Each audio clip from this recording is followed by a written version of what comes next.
Ya halo kawan-kawan, jumpa lagi dengan saya Ridwan First. Ya kali ini saya kedapatan servisan satu unit HP yaitu Infinix Hot 10S. Ya seperti ini ya kawan-kawan ya.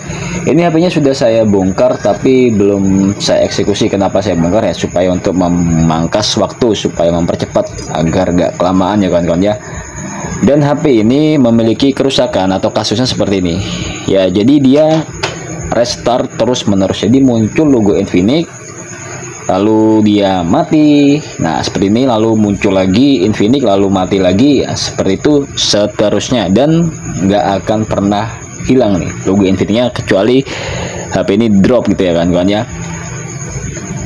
Nah kalau untuk Infinix Hot 10S ya ini teman-teman ya, ini perlu diperhatikan. Jadi kemarin saya pernah dapat juga kasus yang sama seperti ini. Ini kerusakannya ada di IC WTR ya. Saya juga menemukan yang seperti ini, itu kerusakannya ada di baterai ya, atau di fuse-nya. Jadi lain-lain kan ya. Jadi setiap kerusakan yang sama itu belum tentu memiliki penyakit yang sama juga. Jadi maka dari itu kita harus lakukan pengecekan satu per satu kan kawan ya, seperti ini. Tapi kalau kita bicara tentang IC WTR itu kan sudah mengoprek mesin ya kawan-kawan, itu kan beresiko, resikonya lebih tinggi ketimbang ini baterai ataupun yang lainnya. Jadi kita harus tes satu persatu. Jadi yang pertama kita harus colok dulu menggunakan cas, charger ataupun sembat USB, nggak masalah, yang penting kita colok cas ya. Kita colok dulu apakah dia mau kalau sambil dicas ya. Nah kita colok, terhubung ya. Kita lihat di indikator sembat USB ya, menunjukkan 0,6 ya. Kita lihat di layar HP-nya dia masih sama ya, 0,6 0,5 ya. Dia mati layarnya ya, dia muncul lagi ya, masih sama. Nah kalau kita sudah tes dengan menggunakan charger ya, ternyata kok masih sama, artinya baterainya tidak masalah, bukan di fuse-nya kan kawan ya. Kita cabut aja ya, kita cabut. Lalu yang kedua, kita bisa lepas soket baterainya. Kita lepas dulu soket baterainya seperti ini. Nah setelah kita lepas positif, otomatis dia mati kan ya. Dan langkah berikutnya kita pasangkan kembali soket baterainya. Kita pasangkan aja langsung, lalu kita lihat responnya ya. Kita lihat responnya. Nah dia langsung muncul kan kawan ya, langsung muncul logo Infinix-nya tanpa kita sentuh apapun, tanpa kita tekan apapun ya, tanpa kita tekan tombol power juga, dia langsung muncul logo Infinix-nya. Nah untuk gejala seperti ini sebenarnya bukan kerusakan berat ya kan kawan, ini adalah kerusakan ringan yang sebenarnya saya juga nggak mau video, cuman ya udahlah, nggak apa-apa ya. Kalau udah kejadian seperti ini ya, kalau kita cas ternyata sama aja, lalu kita lepas soket baterai, lalu kita pasang lagi tanpa kita tekan tombol apapun, dia langsung muncul logo seperti ini, yaitu kemungkinan besar itu kerusakannya ada di tombol powernya kan kawan ya. Nah, ini kemungkinan besar tombol powernya dia sudah konslet atau sudah error. Nah untuk memastikan apakah iya atau tidak, apakah benar atau enggak ya, di sini ada baut kan kawan ya, ada baut. Kita bisa kendorkan baut yang ini ya. Nah, ini belum saya lepas nih, kita lepas dulu bautnya ya. Kita lepas aja. Aduh, celat bautnya. Kita lepas, kita angkat. Nah seperti ini. Lalu kita angkat sedikit PCB-nya ya kan kawan ya. Kita angkat mesinnya sedikit. Tujuannya buat apa? Supaya fleksibel, tombol tidak menyentuh ke mesinnya. Kita angkat. Nah sudah terangkat sedikit ya. Lalu kita balik HP-nya. Nah tuh dia sudah mulai booting ke tampilan Infinix. Nah tuh dia sudah masuk ke layar ini ya, layar kunci ya, seperti ini dia. Ini layar redup kan kawan ya, layar redup, tapi ini udah muncul ya, sudah masuk ke tampilan layar kunci kan kawan ya, seperti ini. Gimana ini? Nah seperti ini ya, seperti ini. Nah jika sudah seperti, coba kita tempelkan lagi untuk mesinnya, tempelkan tekan, kita tekan ya mesinnya. Tuh. Gini ya. Nah dia muncul sendiri seperti ini ya kawan-kawan ya. Dia muncul tampilan power off sama restart. Ini tanpa kita tekan apapun ya, kita hanya tempelkan mesinnya ke ke sini, kita tekan ke bawah ya. Ya artinya memang betul tombol powernya mengalami kerusakan ya. Langsung aja kita ganti kan ya. Jadi cara-cara yang saya lakukan tadi itu hanya untuk memastikan apakah benar apa enggak. Nah, tombol powernya ada di bagian bawah ya, jangan sampai salah. Kita cepot soket baterainya, jangan sampai lupa ya. Nih, itu harus wajib ya. Lalu berikutnya kita lepas aja, kita nggak perlu angkat mesin kan kawan, kita hanya cukup lepasin aja ya. Kita congkel aja fleksibel seperti ini, kita congkel, kita congkel seperti ini. Nah seperti ini. Nah, jadi kita nggak perlu lepas mesin ya, kita nggak perlu angkat mesin. Lalu setelah itu kita siapkan solder, kita pastikan soldernya panas ya. Salam solder panas biasa.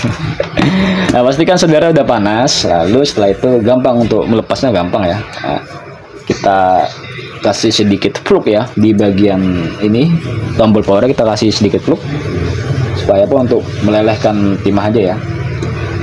Lalu yang berikutnya kita ini tempelkan aja seperti ini.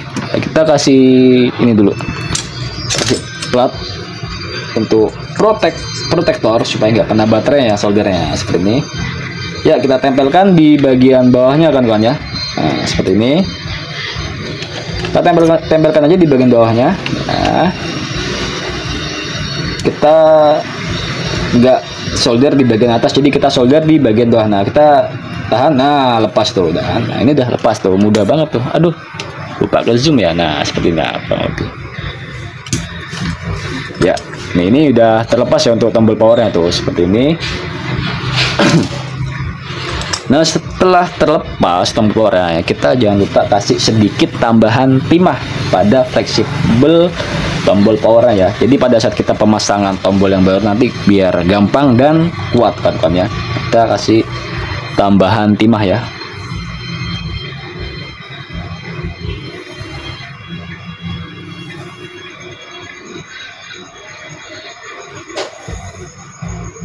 Oke, ini sudah saya kasih tambahan sedikit timah ya. Jadi nggak perlu banyak-banyak ya, cukupnya aja lah, kira-kira aja lah. Nah, yang penting nanti pada saat pemasangan tombol itu bisa yakin kuat gitu ya. Nah, ini udah saya tambahkan sedikit timah ya di bagian sisi kiri dan sisi kanannya.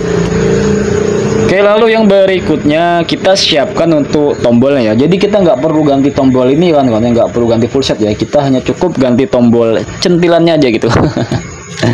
Nah seperti ini kita sudah siapkan. Nah ini udah. Nah ini biasanya saya menggunakan ini ya kan ya, untuk tombol-tombol biasanya saya menggunakan di Zenfone 5 HP lama ya kan ya, karena ini sangat mudah dalam pelepasannya, terus dipasang juga sangat mudah juga. Jadi makanya saya gunakan ini mudah dan praktis kan ya. Kita lepas dulu, kita buka dulu untuk ini ya, pedahnya. Iyalah Pak Angel. Yap, seperti ini. Oke lanjut ya, untuk bentuk tombolnya seperti ini ya kan. Jadi kita bisa lepas salah satu di antara ini ya. Ini kan ada 3, jadi kita nggak perlu lepas semua, kita lepas aja satu ya, sesuai kebutuhan aja kan ya. Nah, cara untuk lepasnya ya sama aja sih, gampang kayak tadi caranya. Singkirkan dulu, kita bersihkan tempatnya. Nah seperti ini kita bersihkan, siapkan solder, lalu ya kita tempelkan aja di atas solder seperti ini kan ya. Jadi buat yang belum tahu ya, caranya seperti ini kan ya. Nah tempelan seperti ini. Oke, kita tunggu sebentar, lalu sambil kita geser dari kiri ke kanan ataupun kanan ke kiri sama aja ya. Nah tuh lepaskan, nah tuh kan gampang kan tuh. Nah ini gampang banget. Nah oke nih, ini udah terlepas katanya tuh. Jadi ini tombol ini nanti bakal kita pasang di ini ya, di fleksibel tombol power yang di HP Infinix-nya itu. Oke, kita ambil HP Infinix-nya. Oke, seperti biasa kita beri ini ya, plat supaya jadi protektor ya. Dan kita kayak gini gitu. Aduh, mana di?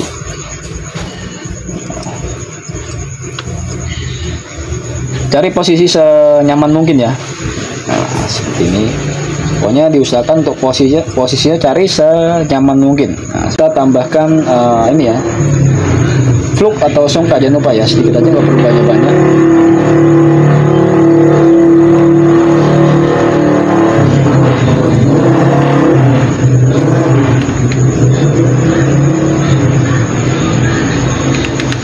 Dan langsung kita tempelkan tombol yang tadi kita lepaskan kawan ya, seperti ini.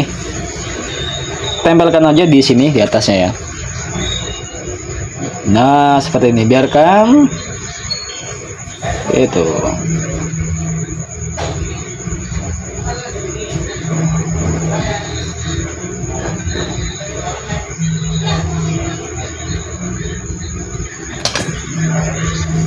Oke, tunggu sebentar supaya dia presisi.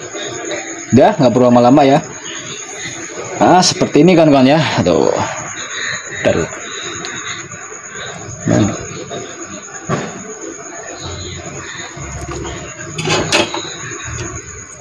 Ya, seperti ini ya. Nah.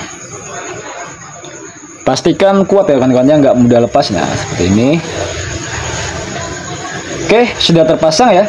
Jadi langsung aja kita tes, kita pasang soket baterai. Di positif bisa ya, positif bisa saya yakin. Lalu pasang baut yang tadi ya, nih ya baut yang di PCB yang di mesinnya ya. Kita pasang aja bautnya ya. Kalau dia kalau kita pasang baut ini terus dia nyala sendiri ya, itu berarti belum normal. Tapi kita coba tes. Kita pasang bautnya. Oke, sudah kencang. Nah, dia nggak nyala kan kawan ya, nggak nyala. Lalu coba kita tekan tombol powernya yang tadi kita pasang, kita tekan, tahan, kita nyalakan. Nah, nyala kan kawan ya. Nah, oke, nyala nih. Tapi tunggu dulu, kita tunggu, kita pastikan sampai benar-benar normal ya. Jadi kita tunggu sampai masuk ke tampilan menu, lalu kita pencet terus tombol powernya. Nah, kita tunggu dulu. Oke, seperti ini ya. Ini gampang sekali nih. Ini untuk tombol power yang sekecilnya kita udah lumayan lah, udah alhamdulillah lumayan cuan ya. Jadi syukuri aja apa yang ada, apa server yang ada yang masuk ya syukuri aja. Nah, ini udah masuk nih ke tampilan menu nih. Ini yang pakai pola ya, emergency. Nah, sepertinya kelihatan ya kawan-kawan ya, karena ini tampilan layar redup dan saya juga nggak tahu polanya seperti apa. Lalu coba kita tekan-tekan tombol powernya, apakah dia mau. Tekan. Oke, mau ya, tuh mati. Terus kita nyalakan juga, hidup, mati, hidup ya. Oke ya, oke, ini beres kan ya. Jadi untuk permasalahan Infinix Hot 10s sebenarnya nggak di Infinix, di semua Android, mau di Samsung, Oppo, Vivo, Redmi. Kalau dia logo mati itu ya ada kemungkinan kerusakan di tombol power seperti ini kan kawan ya. Jadi perlu kita cek satu persatu. Yang penting hati-hati, jangan sampai salah vonis ya. Kalem aja, jangan lupa berdoa sebelum memulai dan syukuri server yang ada gitu. Oke kan kawan, saya rasa cukup sampai di sini dan saya rasa juga videonya jelas ya. Dan saya akhiri dan sampai jumpa di video saya berikutnya. Terima kasih.